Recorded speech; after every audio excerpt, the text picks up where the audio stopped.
அனைவருக்கும் வணக்கம். இன்றைய தினமணி செய்தித்தாள்ல என்ன செய்திகள் இருக்கு அப்படின்னு சொல்லி பார்ப்போம். முதல்ல வந்து பார்த்தீங்கன்னா, காற்றாலை மின் உற்பத்தியில் தமிழகம் முன்னோடி அப்படின்னு சொல்லி குடுத்திருக்காங்க. அதாவது பொதுவா நம்ம பிரதமர் வந்து ஒவ்வொரு மாசத்தோட கடைசி ஞாயிற்றுக்கிழமை வந்து மான் கி பாத் அப்படிங்கிற ஒரு நிகழ்வு நடத்துவாரு. 133வது மான் கி பாத் நிகழ்வுல வந்து என்ன பேசியிருக்காரு அப்படிங்கிறத இங்க குடுத்திருக்காங்க. இதுல நமக்கு எக்ஸாம் பாயிண்ட் ஆஃப் வியூல என்ன தேவையோ அத எடுத்துக்க போறோம். ஸோ இந்தியாவ பொறுத்தவரைக்கும் காற்றாலை மின் உற்பத்தியில முன்னோடியா இருக்கக்கூடிய மாநிலங்கள் அப்படின்னு சொல்லி எந்த மாநிலத்தெல்லாம் சொல்றாருன்னா, தமிழகம், குஜராத், மகாராஷ்டிரா, அடுத்தது ராஜஸ்தான். இந்த 4 மாநிலங்கள்ல வந்து பார்த்தீங்கன்னா, காற்றாலை மின் உற்பத்தி அப்படிங்கிறது அதிகமா இருக்கு. ஸோ இந்தியால டோட்டல் கெப்பாசிட்டி என்ன? அந்த காற்றாலை மின் உற்பத்தி எந்த அளவுக்கு நம்ம பண்றோம் அப்படின்னு சொல்லி பார்த்தீங்கன்னா, நம்மளுடைய மொத்த திறன் அப்படிங்கிறது 56 ஜிகாவாட்டாக இன்கிரீஸ் ஆயிருக்கு. ஓகேவா? போன வருஷம் 50 ஜிகாவாட்டா இருந்துச்சு. இப்ப இந்த வருஷம் மட்டுமே பார்த்தீங்கன்னா, நம்ப ஒரு 6 ஜிகாவாட் இன்கிரீஸ் பண்ணி 56 ஜிகாவாட்டா நம்ம கொண்டு வந்திருக்கோம். உலகளாவிய அடிப்படையில பார்க்கிறப்ப இந்தியா இந்த காற்றாலை மின் உற்பத்தியில 4வது இடத்துல இருக்கும். ஓகேவா? இந்தியாவுக்குள்ள பார்க்கிறப்ப எய்தர் குஜராத் அல்லது தமிழ்நாடு மாறி, மாறி வருவாங்க. சரியா? அது டிபெண்டிங் ஆன் த சீசன பொறுத்து எய்தர் குஜராத் வந்து கெப்பாசிட்டி அதிகமா இருக்கும். இல்ல தமிழ்நாடு வந்து கெப்பாசிட்டி அதிகமா இருப்பாங்க. சரியா? ஸோ இந்த ஒரு செய்தி தான் இங்க நமக்கு குடுத்திருக்காங்க. காற்றாலை மின் உற்பத்தியில இந்தியா உலகளாவிய அளவுல 4வது இடத்துல இருக்கு. அண்ட் இந்தியாவோட டோட்டல் இன்ஸ்டால்டு கெப்பாசிட்டி என்ன அப்படின்னா 56 ஜிகாவாட்டா இருக்கு. ஓகேவா? அத தாண்டி என்ன சொல்லியிருக்காங்கன்னா, கல்பாக்கம் வேக ஈநுலை வரலாற்று மைல்கல் அப்படின்னு சொல்லி குடுத்திருக்காங்க. இத நம்ம பார்த்தோம் முன்னாடி. கல்பாக்கத்துல வந்து ஃபாஸ்ட் பிரீடர் ரியாக்டர் அப்படிங்கிறத 2024ல செட்டப் பண்ணியிருப்பாங்க. மோடிஜி தான் வந்து செட்டப் பண்ணிட்டு போயிருப்பாரு. ஸோ அந்த ஃபாஸ்ட் பிரீடர் ரியாக்டர் வந்து கிரிட்டிகாலிட்டி அப்படிங்கிற ஸ்டேஜ அச்சீவ் பண்ணுச்சு. ஓகேங்களா? அதாவது தமிழ்ல என்ன சொல்லுவாங்கன்னா, முதலாவது அணுப்பிளவு செயல்பாட்டு நிலையை வந்து எட்டியது. அந்த அச்சீவ்டு கிரிட்டிகாலிட்டினா என்ன அப்படின்னா, அந்த நியூக்ளியர் ரியாக்ஷன் செல்ஃப் சஸ்டெய்னிங்கா செயின் ரியாக்ஷனா மாறிருச்சு அப்படிங்கிறது தான் அதோட மீனிங். சரியா? ஸோ அந்த ஃபாஸ்ட் பிரீடர் ரியாக்டர்ல இந்த ஒரு விஷயம் வந்து நம்ம அச்சீவ் பண்ணியிருக்கோம். ஸோ இதன் மூலியமா என்ன ஆகுது அப்படின்னா, இந்தியா நம்மளோட நியூக்ளியர் புரோகிராம்ல 2ண்ட் ஸ்டேஜ நோக்கி போறோம் அப்படிங்கிறத இது நமக்கு தெளிவா எடுத்து காட்டுது. அப்ப இந்தியாவோட நியூக்ளியர் புரோகிராம்ல எத்தன ஸ்டேஜ் இருக்கு அப்படின்னு சொல்லி பார்த்தீங்கன்னா, 3 ஸ்டேஜஸ் வந்து இருக்கு. Stage 1, stage 2, stage 3. ஸ்டேஜ் 1 வந்து பார்த்தீங்கன்னா, பிரஷரைஸ்ட் ஹெவி வாட்டர் ரியாக்டர் வந்து நம்ம யூஸ் பண்ணுவோம்.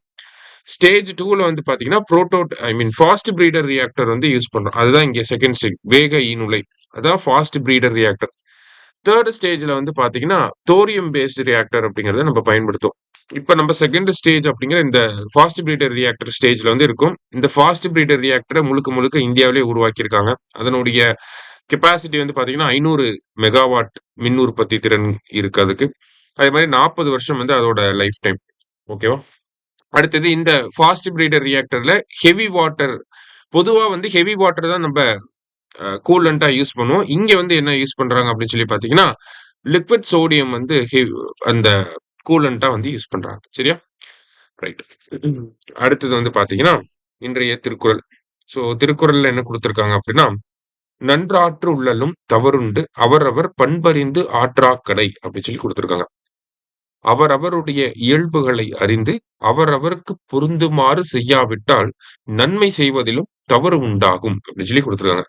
ஸோ நமக்கு என்ன வரும் அப்படிங்கிறத தெரிஞ்சுக்கிட்டு, நமக்கு நல்லா வரக்கூடிய விஷயத்த மட்டும் தான் நம்ம பண்ணணும். ஸோ இன்னொரு விஷயம் அது நம்ம நல்லதுக்காகவே போய் பண்ணாலும், அது தீமையாக முடியறதுக்கு வாய்ப்புகள் இருக்கு அப்படிங்கிறத திருவள்ளுவர் சொல்றார். திருக்குறள் எண் 469 அதிகாரம் தெரிந்து செயல் வகை அப்படிங்கிற அதிகாரத்துல இத சொல்றாங்க. சரியா? அடுத்தது வந்து பார்த்தீங்கன்னா, தமிழகம், மேகாலயத்தில் பல்லுயிர் பெருக்கத்தை மேம்படுத்த மத்திய அரசு திட்டம் அப்படின்னு சொல்லி குடுத்திருக்காங்க. ஸோ தமிழ்நாட்டுல ஒரு பகுதியிலயும், மேகாலயா அப்படிங்கிற மாநிலத்துல ஒரு பகுதியிலயும் இந்த பல்லுயிர் பெருக்கத்த மேம்படுத்த ஒரு திட்டம் கொண்டு வராங்க. பல்லுயிர் பெருக்கம் பயோடைவர்சிட்டிய வந்து டெவலப் பண்றதுக்கான ஒரு திட்டம் அப்படிங்கிறத செயல்படுத்த போறாங்க. ஸோ அந்த திட்டத்துல என்ன பண்ண போறாங்க அப்படின்னு சொல்லி பார்த்தீங்கன்னா, இந்த திட்டம் 5 ஆண்டுகளுக்கு இருக்கக்கூடிய ஒரு திட்டமாக இருக்க போகுது. சரிங்களா? கிராம அளவுல இத செயல்படுத்த போறாங்க. ஸோ லோக்கல் வில்லேஜஸ்க்குன்னு ஒரு டெவலப்மெண்ட் பிளான்னு போடுவாங்க. அதுல பயோடைவர்சிட்டிய என்ஹான்ஸ் பண்ற மாரியான திட்டங்களையும் இன்டகிரேட் பண்றது. உள்ளூர் மக்கள வந்து ஈடுபடுத்தி அந்த பல்லுயிர் பெருக்கத்த வந்து மேம்படுத்துறது. அந்த கார்ப்பரேட் நிறுவனங்கள் அவங்களோட சிஎஸ்ஆர் ஃபண்டிங்லாம் இருக்கும். அது எல்லாமே பார்த்தீங்கன்னா, இந்த பல்லுயிர் பெருக்கத்துக்காக பயன்படுத்துறது.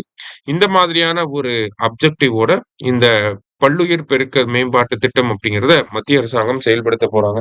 சரியா? ஸோ இந்த திட்டத்த பொறுத்தவரைக்கும் பார்த்தீங்கன்னா, தமிழகத்துல எங்க செயல்படுத்த போறாங்கன்னா, ஈரோடு மாவட்டம் சத்தியமங்கலம் அப்படிங்கிற அந்த பகுதியில செயல்படுத்த போறாங்க. மேகாலயால காரோ மலைகள் இருக்கு இல்லையா? அந்த மலைகள்ல இருக்கக்கூடிய கிராமங்கள்ல இந்த திட்டத்த வந்து செயல்படுத்த போறாங்க. இந்த திட்டத்த பொறுத்தவரைக்கும் 5 ஆண்டுகள் 2025 டூ 2030 அண்ட் தென் 46 crore வந்து இந்த திட்டத்துக்காக மத்திய அரசாங்கம் ஒதுக்கியிருக்காங்க. சரியா?